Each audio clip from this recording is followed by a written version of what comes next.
qu'on a un objectif d'atteindre la neutralité carbone à un horizon relativement court. Et donc, qu'est-ce que ça veut dire la neutralité carbone? Ça veut dire qu'on ne doit pas émettre plus de tonnes de CO2 équivalent, donc de gaz à effet de serre, que ce que la planète est capable d'absorber via les forêts, les océans et les sols en général. Et donc on voit bien que pour pouvoir réduire ces émissions, on a besoin d'abord de les mesurer et de savoir qu'est-ce qui émet beaucoup de CO2 et qu'est-ce qui en émet peu. Ce que vous pouvez faire, c'est simplement regarder les émissions directes des entreprises. Donc combien elles consomment d'énergie et le convertir en CO2 équivalent. Parce que vous savez combien il y a de CO2 on émet en moyenne par mégawattheure. Donc ça c'est voilà, en transport. Donc ça c'est les émissions directes des entreprises.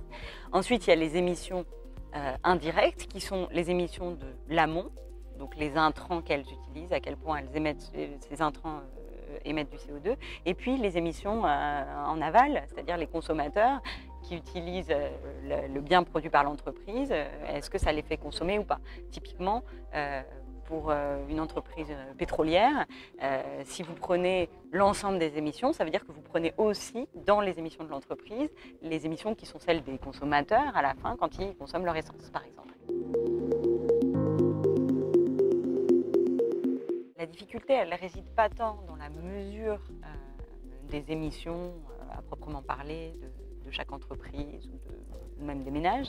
La difficulté, elle réside plus dans quelles sont les émissions qu'on devrait diminuer en priorité ou qui sont les moins coûteuses à diminuer. On fonctionne quand même avec un budget contraint et donc vous avez envie de diminuer au maximum vos émissions de CO2 pour un budget donné. Tout l'enjeu, c'est d'essayer de voir à chaque fois que vous investissez 1 euro, à quel point ça vous réduit vos émissions.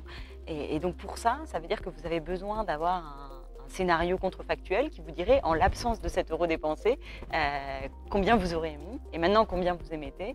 Et voilà, c'est ça le nombre de tonnes de CO2 évitées grâce à votre investissement.